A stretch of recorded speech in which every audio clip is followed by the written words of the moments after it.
तो चलिए बच्चों, हमने लास्ट वीडियो में देखा है क्वेश्चन नंबर 8 तक। अब 9 क्वेश्चन नंबर 9, ABC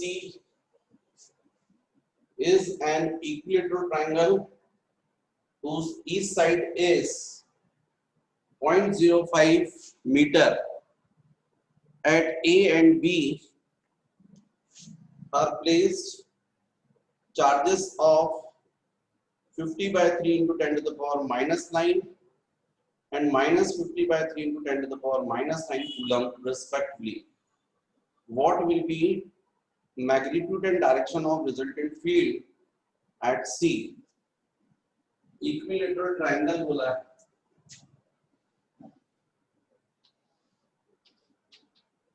उसमें ये जो A है इस पर चार्ज है plus 50 by 3 into 10 to the power minus 9 coulomb,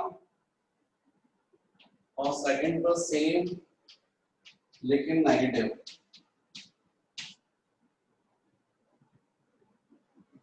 जो इक्विलेटरल ट्रायंगल उसकी साइड हमको गिवन है 0.05 मीटर, मतलब 5 centimetre. What will be magnitude and direction of resultant field at C? तो ये तो बच्चों डायपोल बन गया,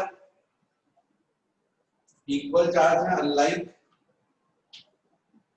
अब यहाँ पर बताना है, तो जैसा आपने पढ़ा है वैसे प्लस चार्ज इसको रिपेल करेगा और माइनस इसको अट्रैक्ट करेगा सेम इंटेंसिटी से, और इसलिए इन दोनों की जब सेम इंटेंसिटी होगी तो रिजल्टेंट इंटेंसिटी डायपोल एक्सिस के पैरेलल होगी। यहां से भी हम परपेंडिकुलर ड्रॉ करें तो एग्जैक्टली मिड पॉइंट पर आएगा। तो ये जो डिस्टेंस है हो जाएगा 0.025 मीटर। इसकी हेल्प लेकर हम आर की वैल्यू निकाल लेंगे।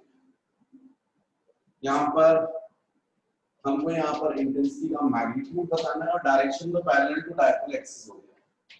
तो EY is equal to 9 into 10 to 9 into P upon R square plus A square to the power 3 by 2, P मतलब Q into 2A, Q मतलब कोई भी एक चार्ज ले लीजिए 50 by 3 into 10 to the power minus 9, और T 2A होता है टोटल डिस्टेंस 0.05।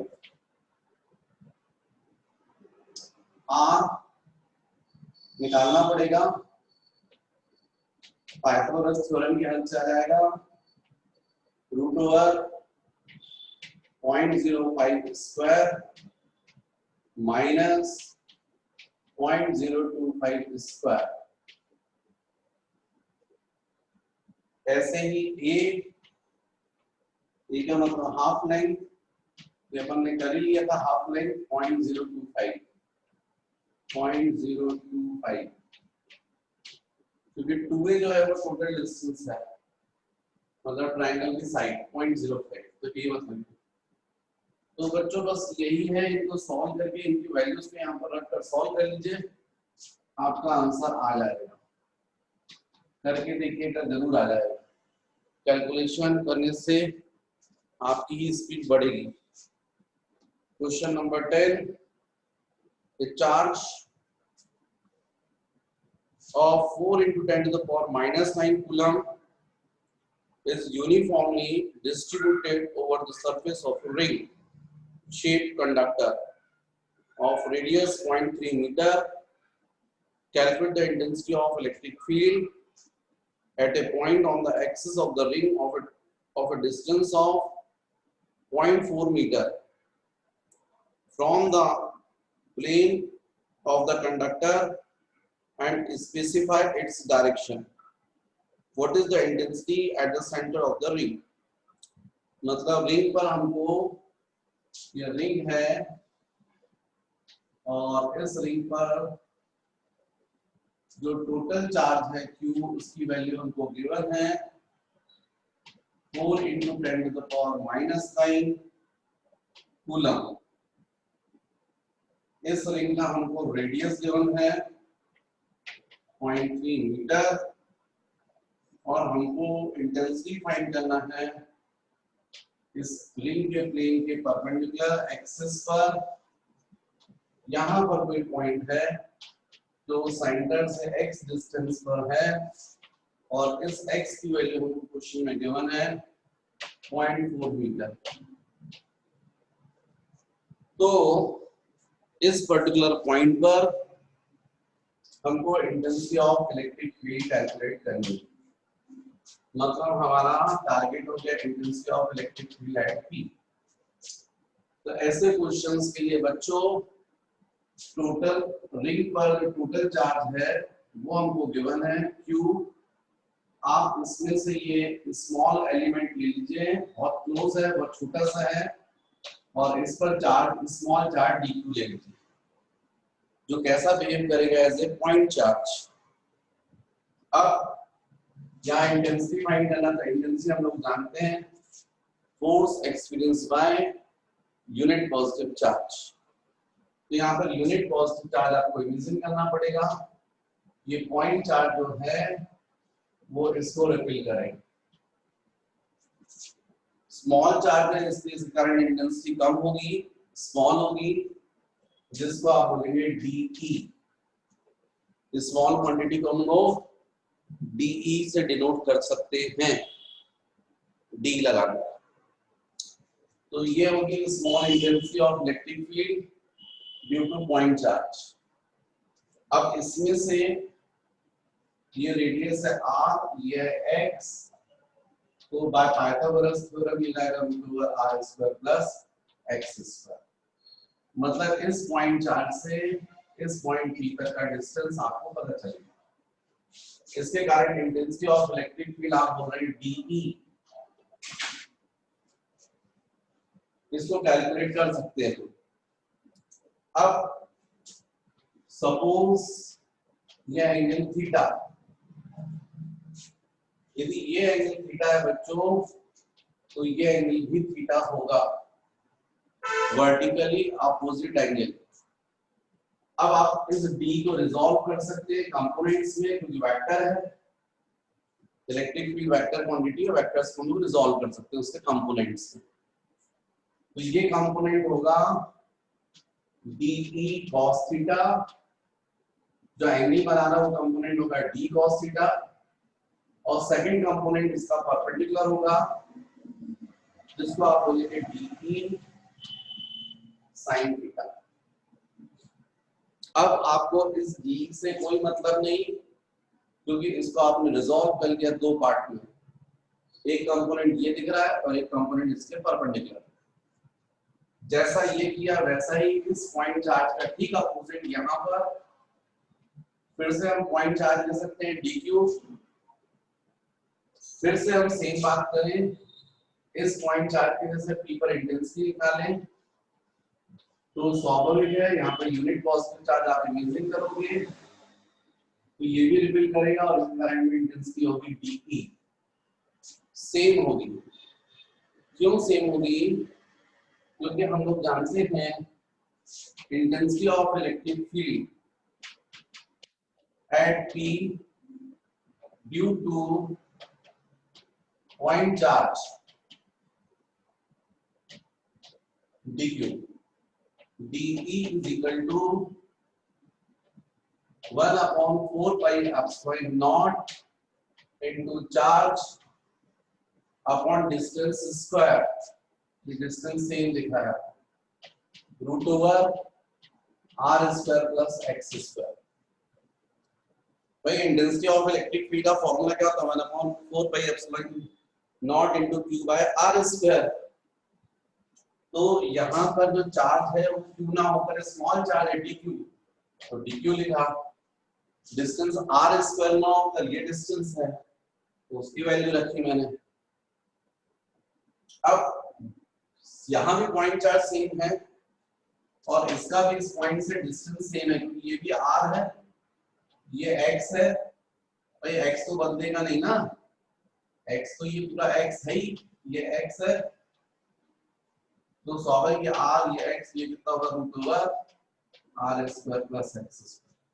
मतलब इस पॉइंट चार्ज का भी यहाँ से डिस्टेंस सेम, तो इसकी वजह से इंटेंसिटी होगी। ये एंगल भी बच्चों थीटा ही होगा। क्यों? क्योंकि यदि आप इसको सपोज थीटा डैश होल भी लें तो यहाँ पर tan थीटा क्या होगा? Perpendicular upon base r upon x। यदि ये थीटा डैश बोल रहे तो tan थीटा डैश कितना होगा?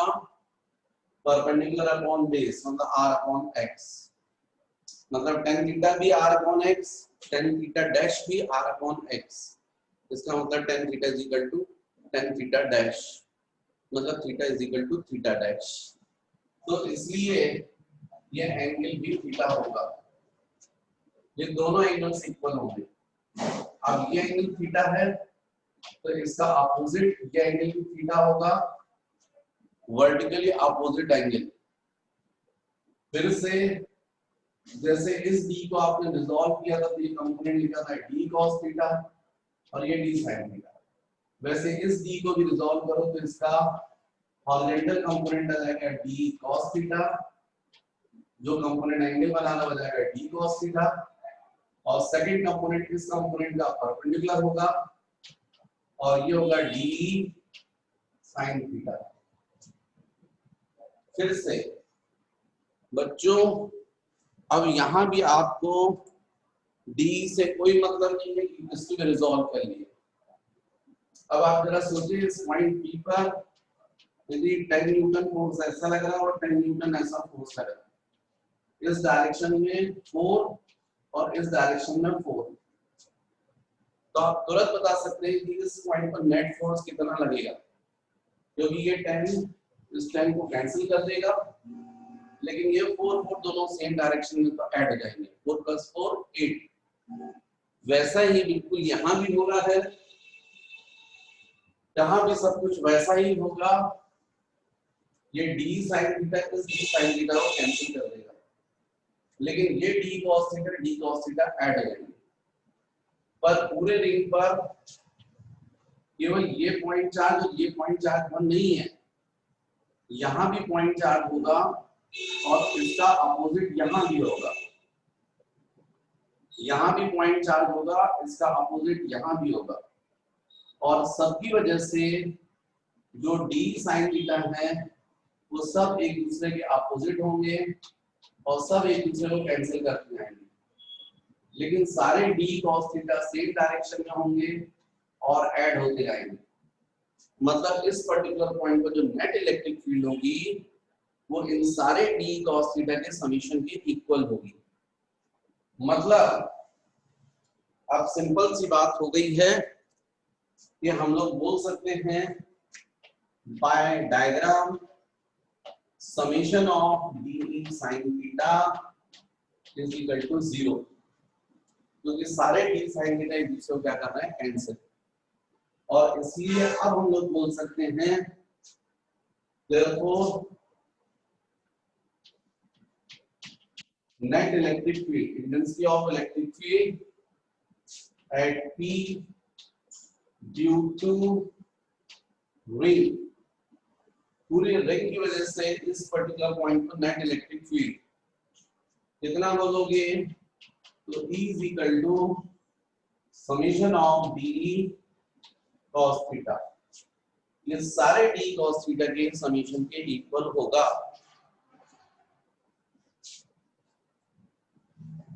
अब E is equal to summation का मतलब होता है बच्चों इंटीग्रेशन, तो ये जाएगा इंटीग्रेशन d की वैल्यू सब्स्टिट्यूट कर दीजिए, तो 1/4πε0 into dq अपॉन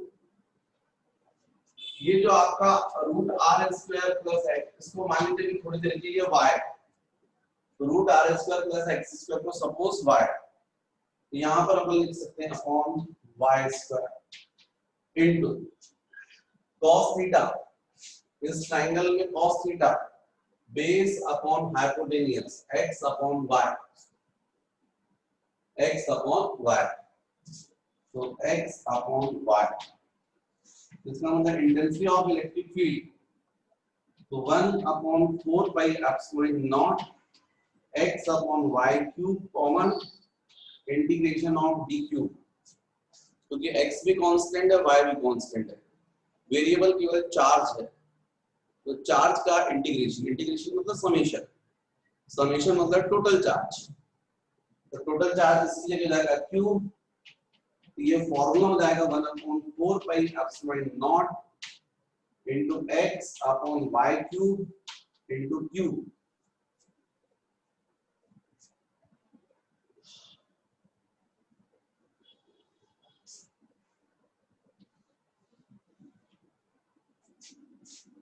तो यहां पर बच्चों उसके बाद ये स्टेप ध्यान रखें, E is equal to 1/4 pi epsilon naught q into x upon y, आपको मैंने बताया root over r square plus x square और उसके ऊपर पावर है 3, तो फॉर्मूला मिल गया E is equal to 1/4 pi epsilon naught q into x upon r square plus x square to the power 3/2। ये आपका फॉर्मूला हो जाएगा।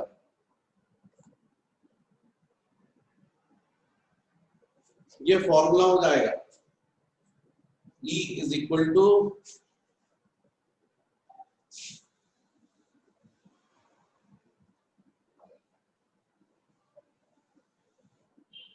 E is equal to 1/4 pi epsilon naught q into x upon r square plus x square to the power 3/2।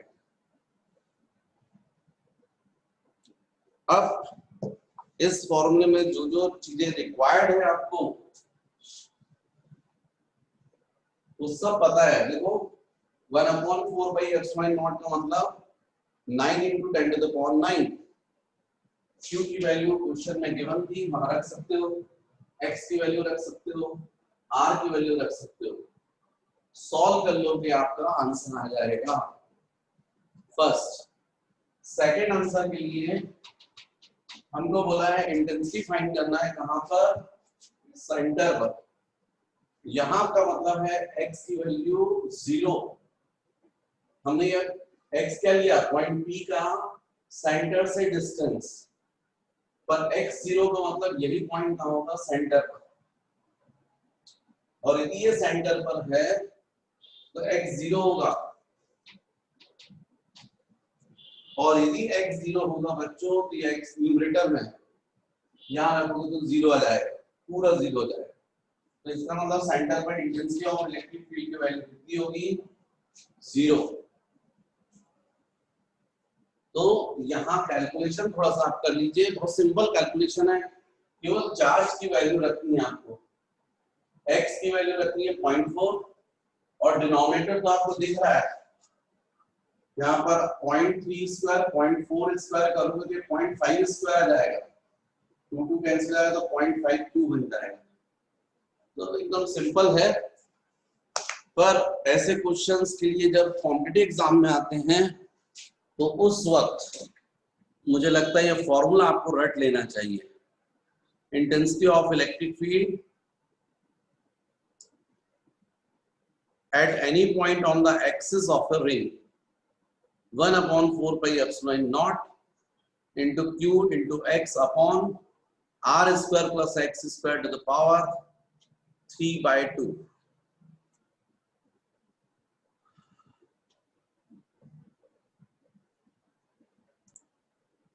Next question, question number 11.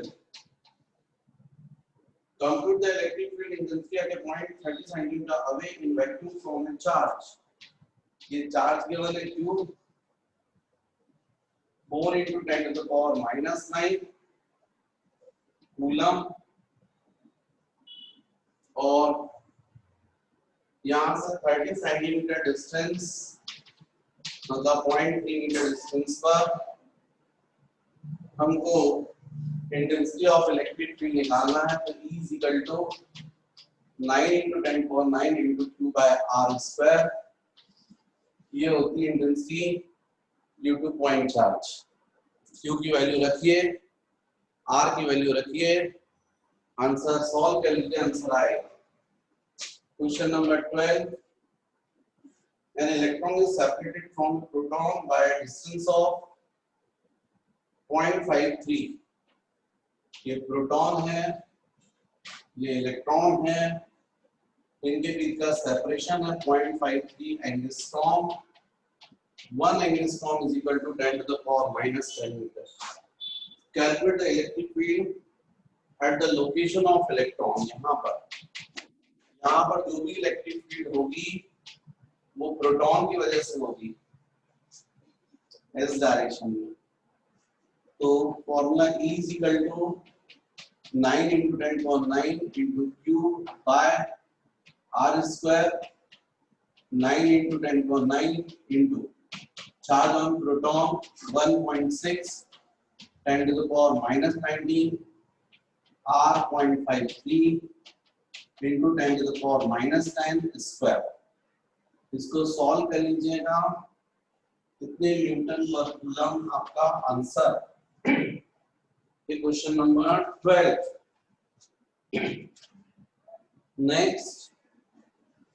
Next बच्चों, अभी 12 तक ठीक है, next question अपन देखेंगे नेक्स्ट वीडियो में।